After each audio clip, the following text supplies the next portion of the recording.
रबड़ लगी हुई, और सरकार से जो भी हम लेते हैं उसका भी पैसा देते हैं। जब हर चीज हम बिल भरते हैं तो हमको क्यों नहीं सैलरी 2027 में वो तैयार हो जाए। हमारी आशा बहने पूरे जोर शोर से इस सरकार को गिराने का काम करें। कहने के लिए तो बहुत लंबे लंबे बातें होते हैं, लेकिन सुनने के लिए कुछ नहीं होता है। कि काम नहीं करेंगे तो पेमेंट रोक देंगे। रात में दिन में हॉस्पिटल भागते रहते हैं, लेकिन हम लोग का कभी भी कोई सुरक्षा नहीं है। खुद मर जाती है, किसी का एक्सीडेंट हो जाते है, किसी आशा के कोई पूछता नहीं है। आज राजधानी लखनऊ में आशा बहुओं का हुजूम उमड़ा हुआ था। यहाँ देखने को मिला कि एक भारी संख्या में आशा बहुएं पहुंची हुई थी, अपनी मांगों को लेकर सरकार के सामने खड़ी हुई थी। एक तरफ देखने को मिला कि जहाँ लंबे समय से ये लोग अपने मानदेय को लेकर शासन प्रशासन से गुहार लगा रही है, वही देखने को मिल रहा है कि सरकार की तरफ से महज इन्हें आश्वासन दिया जा रहा है, ना कि इनकी समस्याओं का हल किया जाता है। हाँ, ये जरूर देखने को मिलता है कि जब भी चुनाव करीब होते हैं उस वक्त पर सरकार की तरफ से ये बात कह दी जाती है कि आने वाले वक्त में हम आपकी समस्याओं का हल करेंगे, लेकिन फिर ये सारी चीजें ठंडे बस्ते में डाल दी जाती है। फिलहाल आज यहाँ पे जो लोग प्रदर्शन करने आए थे हमारे साथ मौजूद है, उनसे बातचीत करेंगे और जानेंगे कि आखिर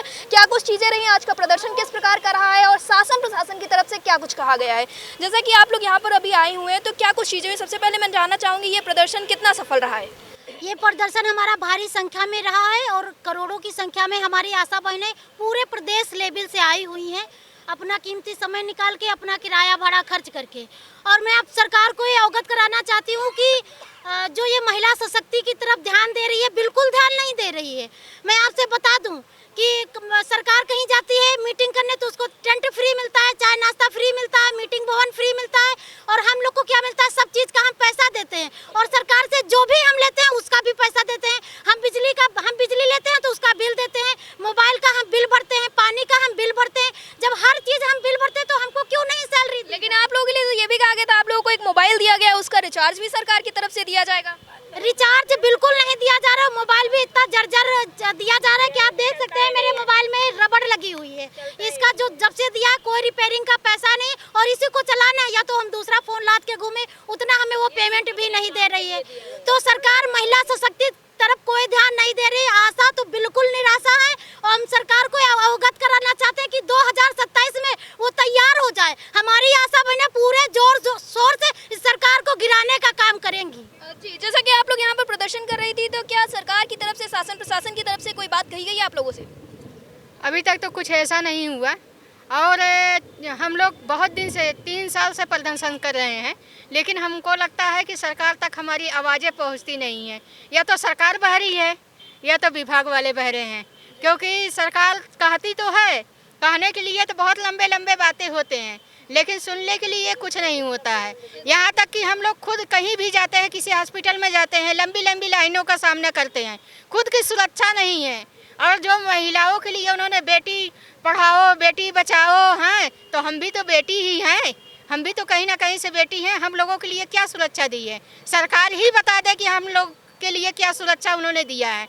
न तो मानदेय है, न तो जो है राज कर्मचारी का दर्जा है, न तो समय पे पेमेंट आता है, न तो त्यौहार का कुछ मिलता है। एक मोबाइल दिए हैं, वो भी कबाड़ा है, वो भी मोबाइल कबाड़ा पकड़ा दिए हैं, और काम कंप्यूटर ऑपरेटर का लेते हैं। उनको आभा आईडी चाहिए, और ऊपर से मुआवजे कहते हैं कि काम नहीं करेंगे तो पेमेंट रोक देंगे। हाँ, हम आभा आईडी पूरा बनाइए, जितना आपके यहाँ लाभार्थी हैं सबका आभा आईडी बनना चाहिए, सबका आयुष्मान बनना चाहिए, सबका सारा डेटा उनको चाहिए, सब कुछ बनना चाहिए। सिर्फ उनकी सुनवाई होती है, हम लोगों की बात को सुनने वाला कोई है? न तो सरकार कभी आई होगी कि आशा बहुओं का सुने। सिर्फ सरकार को आंगनवाड़ी दिखती है, काम करें आशा बहुएं दिखती आंगनवाड़ी है, सारा सब कुछ आशाओं से लिया जाता है। लेकिन हम चाहते हैं कि हमारी सरकार जो है हम लोगों का एक मानदेय तय करे, हम लोगों को नगर आउटसोर्सिंग निगम के तहत रखा जाए। जैसे उन लोगों को 20,000 दिया जा रहा है, वैसे हम लोगों को भी उसके तहत रखा जाए, 20,000 दिया जाए, राज कर्मचारी का दर्जा दिया जाए। हमारा जहाँ शोषण होता है एक ऐसा वो रखे कि जहाँ हमारा शोषण होता है वहाँ के लिए एक लीडर तैयार करे, एक लीडर रहे, और वो लीडर हम लोगों से बात करे कि हम लोगों का कहाँ कहाँ शोषण होता है, हम लोग कहाँ कहाँ कुत्तों की तरह भगाए जाते हैं। कहीं अगर हम जाते हैं राम मनोहर लोहिया में, वहाँ की डॉक्टरें हम लोग को इतना बेइज्जत करती हैं, खुद की इज्जत नहीं तो सामने लाभार्थी का इज्जत क्या होगा? वो भी तो यही सोचेगा कि जिस हॉस्पिटल में इनकी इज्जत नहीं है वहाँ हम इनके साथ जाके क्या करेंगे? वहाँ हम लोगों की कोई सुनवाई नहीं होती है।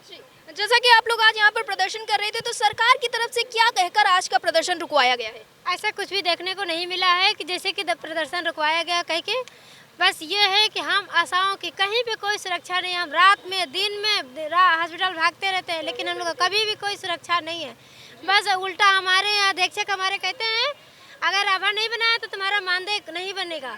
इस महीने तुमने काम नहीं किया तो तुम्हें, अरे कभी ये भी तो पूछो कि तुम किस हाल में हो, मरी हो कि जिंदा हो। कोई ऐसा के साथ में कोई हादसा हो जाता है उसके लिए कोई खड़ा नहीं होता है कि हाँ तुम्हारे लिए हम खड़े हैं। हमारे अधीक्षक खुद नहीं खड़े होते। किसी आशा का हस्बैंड खत्म हो जाते, किसी आशा का खुद मर जाती है, किसी का एक्सीडेंट हो जाते, किसी आशा के कोई पूछता नहीं है कि क्या हो, किस हालत में हो। जी, हमारे साथ यहाँ पर आशा बहुएं मौजूद थी, जिनका साफ तौर पे यही कहना है कि सरकार की तरफ से बिल्कुल भी उनके लिए कुछ खास सुना नहीं जा रहा है। लगातार इनके द्वारा यही प्रयास किया जा रहा है कि जल्द से जल्द इनका जो मानदेय है वो बढ़ जाए, इसी के साथ इन्हें राज्य कर्मचारी का दर्जा दिया जा सके। लेकिन आप देख रहे हैं किस तरह से लगातार यहाँ पर इनके द्वारा प्रदर्शन किया गया। इसके पहले भी कई बार प्रदर्शन किए गए हैं, लेकिन अब भी जो इनका कार्य है वो शून्य पर अटका हुआ है। सरकार की तरफ से कुछ खास नहीं किया जा रहा है। इनका साफ तौर पर यही कहना है कि जब तक इनकी समस्याओं का हल नहीं होता है तब तक ऐसे ही ये प्रदर्शनरत रहेंगे और अपनी मांगों को सरकार के सामने पूरा करवा कर ही रहेंगे। कैमरा पर्सन ज्ञान के साथ मैं मधुलिका, आप देख रहे हैं अटल टीवी।